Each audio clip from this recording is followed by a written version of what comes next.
Unlock the power of AI in marketing with our new series, AI Agent. Dive into the world of SaaS tools, discover how marketing pros deploy bots, and explore the best use cases for AI in your marketing strategy. Only on Marketing in the Age of AI podcast with Emmanuel Rose.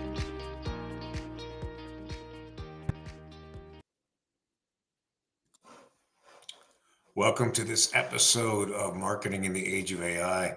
Today, we are going to get into the nuts and bolts of connecting, automating, agentification, and how to make your life simpler with AI tools.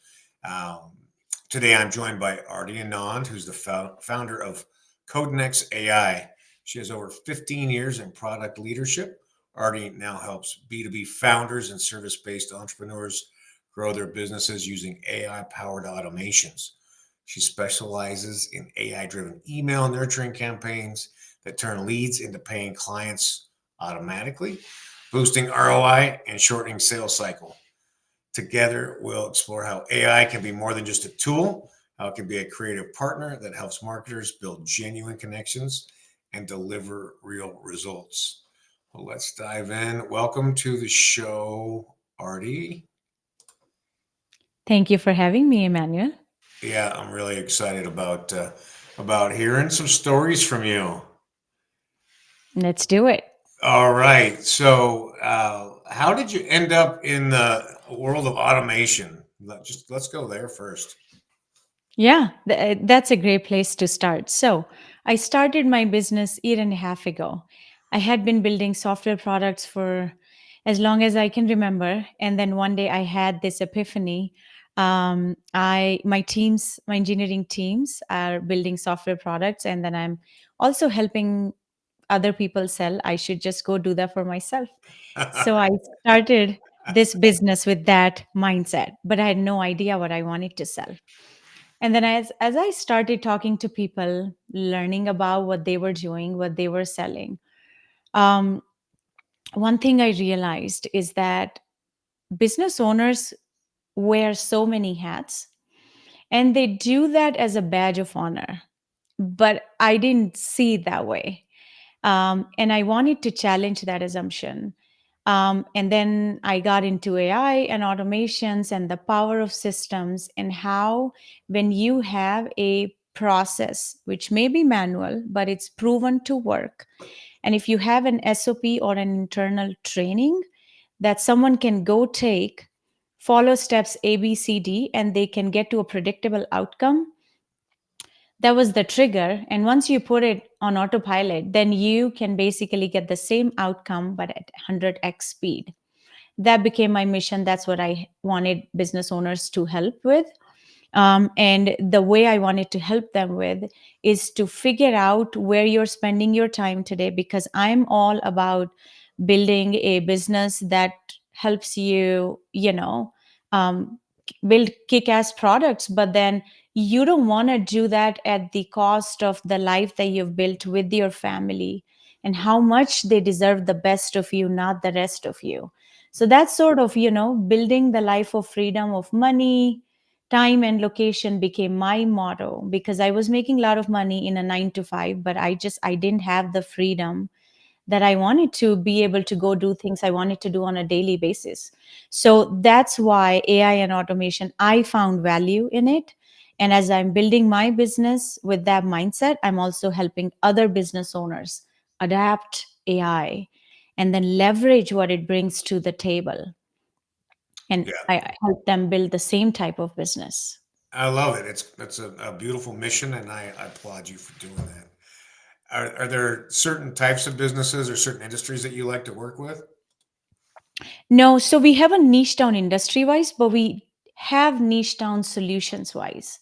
So, and there is a reason for it, because as I was talking to these people or friends who knew me from before, or some complete strangers, I think I 100% understood where they're coming from, but some of the problems were actually, they were manifesting those problems because They thought that they had a leads problem, but many of them had enough leads. They were just not nurturing them, and or they didn't know what to do to nurture those leads.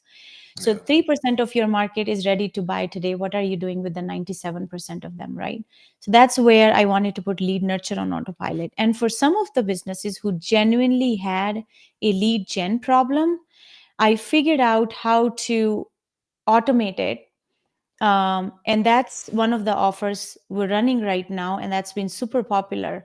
We put your cold email campaigns on autopilot, and the whole thing is automated to the point of where every month you would just come in and you drop in a bunch of leads in a Google folder.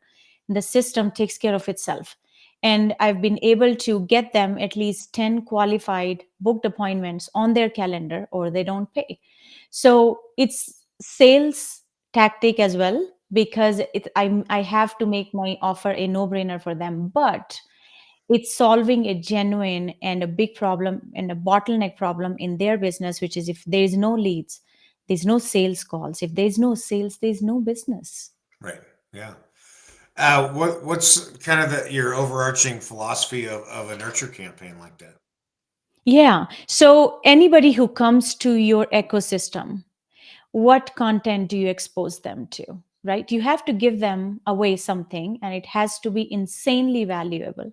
Don't charge them anything for it. So give something as a lead magnet for free, but it has to solve a tangible, urgent problem for them that they can go implement in 24 hours and they get the ROI. Yeah. Right? So you need to have something to capture. That's for your cold traffic. Now once they are in your pipeline, then they are warm leads, and then you, over time, you expose them to your bottom of to your middle of the funnel content. And those are the things, which you talk about their pain points, talk about what their fears are, talk about what positive future they're looking for in the near term. And then once they go through those sequences, which are different sequences to go through, then you expose them to the bottom of the funnel content. And that's where you expose case studies and all the good stuff, because that gives them a vision of someone who was in their shoes. You help them get to where they want to go. And that's when they pick up the phone and book a call with you, and you basically are ready to close them. So you see how that runs on autopilot. And that's the beauty in it, because if you are a business owner, where is your time well spent? Where is the highest ROI on your or hour? Which is where you print money. Right. And if you get on a sales call, you close them, that's when you made money. So how learn to delegate other parts in your business, that once you have a process which is proven to work, we just come in and we automate it. Yeah. Beautiful.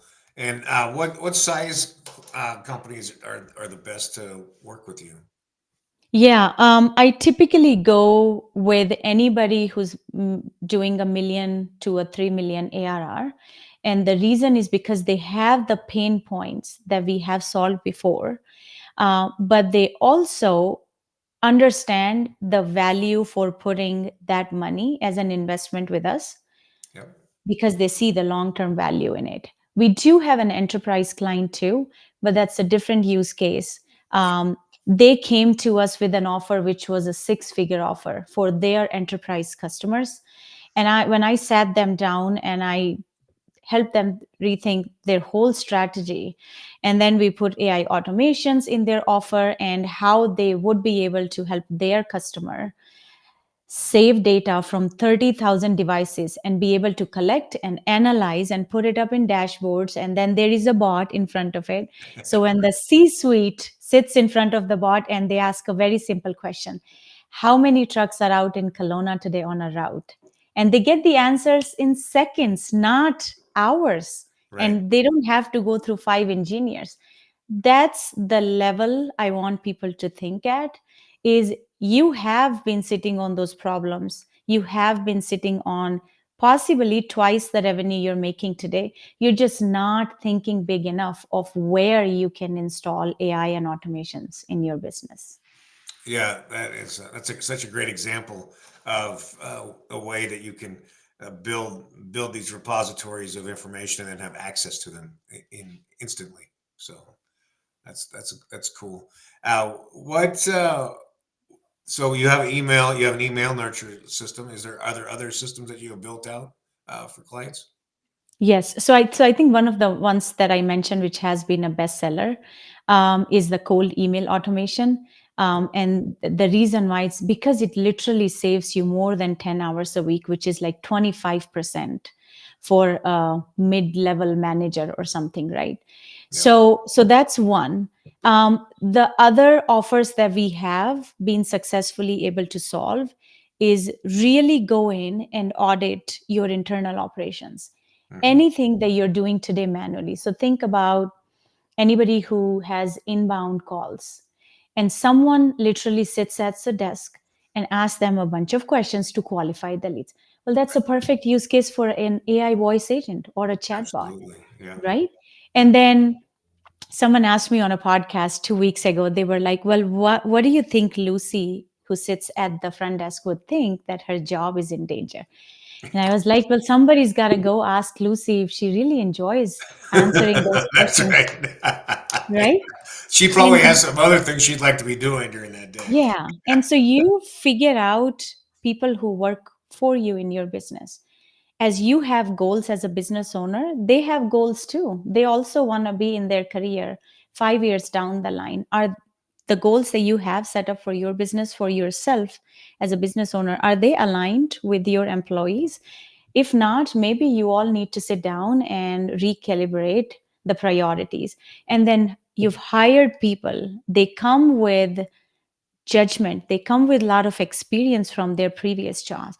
Give them higher leverage work to do so they feel empowered, and they also they buy in your goal setting as well. Sure. Yeah, I love that. Yeah, we've seen this a lot with the accounts receivable phone calls. So we've deployed that voice agent that does the outbound AR calls, and the people are very happy to get rid of that task. They don't like making those phone calls. The AI doesn't care; it shows up every day, happy to do it. Exactly, exactly.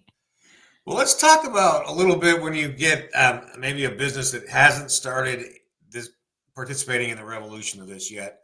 What are the first few steps that you walk them through to start identifying use cases, and then where does that go? What's the rabbit hole there? I love that. Yes. So I've created, after talking to almost 200 founders, I've created my own 5 A's framework. And it starts with anybody who's AI curious, but they have no idea where they start, I right? like that. That's the first stage that they are in. And my goal is to give them an AI ready scorecard. So we have that available for free on our website. And then you basically go in and you take that assessment, and after that you have a clear idea of, if you don't jump on AI and you're sleeping on it, what is the cost of inaction for you. So it's literally a dollar amount per year that you are just letting slip by, and how many hours you're wasting every week doing the things manually, where you are, and what is the next stage you can go to. So once they are there, then I invite them to an AI workshop with me, which is a 90-minute session. And then we help them see the power of AI, where it has helped other businesses similar to them. And that's when they get to an alignment stage where now they're aligned. I see AI seems very practical. Now I need a blueprint. So we go in and we do an AI audit in their business, and we give them a complete blueprint. Given what we understand about your business, these are the top 10 automations you need in this order. So this is the low hanging fruit with the highest ROI. Let's just Yep. go attack that first. Once they have the blueprint, they can either hire us or they can go take that report to anybody else, another vendor who would love to implement that for them. Sure. Once they are there, they have tasted what AI can do. And now they have let the system run for a couple of months. They see the ROI, they see the data. Now they enter AI liftoff, which is where they want to have a ripple effect of the same system, but in different teams or different sides of the business. And once they have taken the blueprint and implemented across their business, then I congratulate them that they have graduated and now they have become AI first operator, which is it's in their DNA, it's in the business's DNA. This Yep. is how they think, this is how they operate, and they are ready for the next revolution. Yeah, they're ready to start building some MVPs and start becoming leaders in their industry, right? It's absolutely.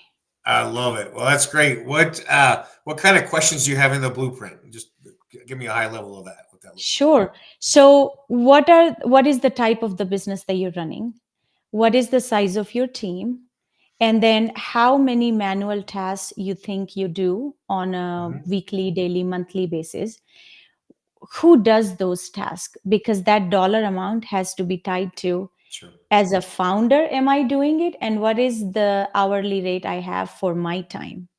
Or is this a mid-level manager doing it? What is the hourly rate? So it's an estimate, but it's pretty close.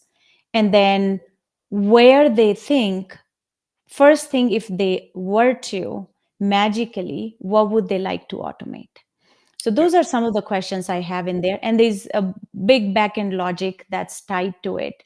And in the end, I basically tell them, this is the dollar amount, and if you just let this go, this also means, for example, 3 dream vacations for your family. Right. Yeah, you got to tie it into something that they care about, right? In order to create Yeah. action. Yeah, I love it. Well, you have an interesting perspective in that you're a software developer. You have that background in the computer science, and then you're able to apply it in a very highly emotionally intelligent and sales process way. So, it's a really interesting process that you developed. Are you using tools that are off the shelf and available to all of us, or are you building tools custom for all your clients? That's a great question. So for right now, like I said, the we are niching down on type of solutions we're delivering based on where the highest ROI for businesses are, and lead gen Yeah, is one of them. We bring in leads, we are high value vendor to work with. We nurture and help them convert, and that also has a higher perceived value. yeah, So that's where we are right now. And I'm not building my own SaaS yet because I think there's enough on the market. Plus, whenever I do it, I want to do it really vertical in one vertical, and it would be solving a particular problem to a particular type of persona. yeah. So we're still brainstorming and we're testing a few ideas in the background. May happen in 6 months from now, but it's a very exciting stage that we get to be in. Is we just get to play with off the shelf tools. And I always say IKEA had this model: you get 10 things and you go build yourself. Well, who gets Right. enlightened from that experience, right? Yeah. But I take off the shelf tools and my team helps me build those automations, and then we go sell it as one time payment, and Yeah. then it's yours to keep. I don't want a retainer or anything. And there are some solutions where we get to maintain and support the system for months to come, and that's a different type of problems we're solving. But Sure. if we have a um, one time build and rinse and repeat, that's also helpful for us, because that's when we're scaling in our own business too. Sure. Yeah, you're building systems and automating as much of that as you can, obviously, Mhm.